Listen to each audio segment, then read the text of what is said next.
इंसान हमेशा खुशी की, आनंद की तलाश में लगा रहता है। वो खुद भी खुश रहना चाहता है और साथ ही अपनों को भी खुशियों से माला माल करना चाहता है। दुख कोई नहीं चाहता, दुखों से रिश्ता रखना कोई पसंद नहीं करता। हर कोई आनंद से रिश्ता रखना चाहता है।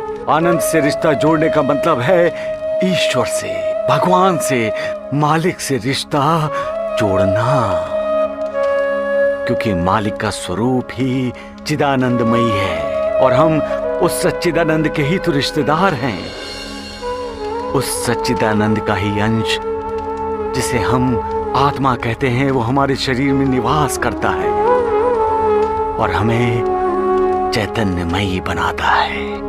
हम सभी आनंद को चाहते हैं, आनंद की तलाश में रहते हैं, क्योंकि हमारा स्वरूप आनंद है। हम कभी भी मृत्यु नहीं चाहते, क्योंकि हम उस अनंत के रिश्तेदार हैं। इसलिए हमारा स्वरूप अमृत है, जिसने अपने तेज से संपूर्ण दुनिया रोशनी से भर डाली है। उस तेज से, उस मालिक से हम ताल्लुक रखते हैं। इसलिए हम अंधेरे से रिश्ता जोड़ना नहीं चाहते, क्योंकि हमारा स्वरूप प्रकाश है। फिर भी हम चिंताग्रस्त होते हैं। क्यों? चिंता का दूसरा नाम है प्रश्न, सवाल, पहेली। इंसान की जिंदगी इंसान के सामने कई सवाल खड़े करती है, जिसका जवाब इंसान को खुद पाना होता है। जिंदगी से उठे हुए सवालों के जवाब जब इंसान पाता है, तब उसे साक्षात्कार होता है कि उसकी जिंदगी ने प्रगति की तरफ, उन्नति की ओर एक नया कदम बढ़ाया है। इस बाबा की बातें समझ में नहीं आ रही। मैं ये समझाने आया हूं माँ जी कि रिश्तेदार टूटते हैं, रिश्ता कभी नहीं टूटता। पाटिल जी, जब कोई रिश्तों का बंधन स्वीकार करता है, तब इस बंधन से मुक्ति इतनी आसानी से नहीं मिलती। चाहे बंधन तोड़ने वाला हो या जिसके लिए रिश्ता टूटा हो, वो हो। बंधन में ही धन है पाटिल जी, और धन का आकर्षण सभी को होता है। इसलिए रिश्तों को बंधन कहा गया है, क्योंकि ये बंधन होकर भी हर किसी का आकर्षण होता है। ये बंधन है, ये जानकर भी हर कोई बंधन में बंधना पसंद करता है। अच्छा बोलते हैं ना? लेकिन किसका रिश्ता लेकर आया है ये बाबा? मैं तो सिर्फ इंसानियत की बात कहने आया हूँ पाटिल जी। मैं जो पूछता हूँ उसका सीधा सीधा जवाब दीजिए। किसका रिश्ता लेकर आए हैं आप? रिश्ते की बात मैंने नहीं की पाटिल जी।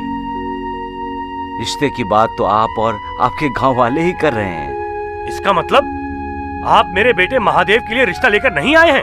जिसका जन्म जन्म का रिश्ता पहले से ही जोड़ दिया है, उसके लिए रिश्ता क्या लाना? कहाँ से आए हैं आप?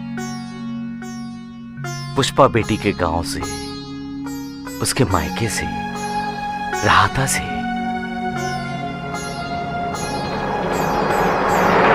पाटिल जी,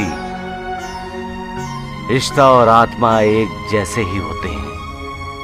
ना कोई शस्त्र उसे तोड़ सकता है, ना ही अग्नि उसे जला सकती है। भैया, ये उस मनहूस की वकालत करने आया है। इसे धक्के मारकर बाहर निकाल दीजिए। इनसे कह दीजिए, अब हमारा और उस मनहूस का कोई रिश्ता नहीं है। कौन मनहूस माँ जी? वही आपकी बहू। वो हमारी बहू नहीं है। पुष्पा बेटी मनहूस नहीं है। शायद आप जानते नहीं, शादी के बाद जब हम गांव लौट रहे थे, तब एक डाकू ने आप सबको लूट लिया था, यही ना? इसीलिए आप पुष्पा बेटी को मनहूस कह रहे हैं। केवल इसलिए आप उसके साथ बनाए रिश्ता ठुकरा रहे हो।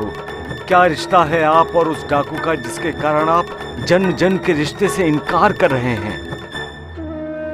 मनहूस पुष्पा बेटी नहीं, आप सब हैं। बाबा जी, मनहूस आप हैं। आप हैं पाटिल जी, जो इस वक्त मेरे सामने कुल्हाड़ी लेकर खड़े हैं। क्या उस समय आपने कुल्हाड़ी लेकर डाकू पर हमला किया था।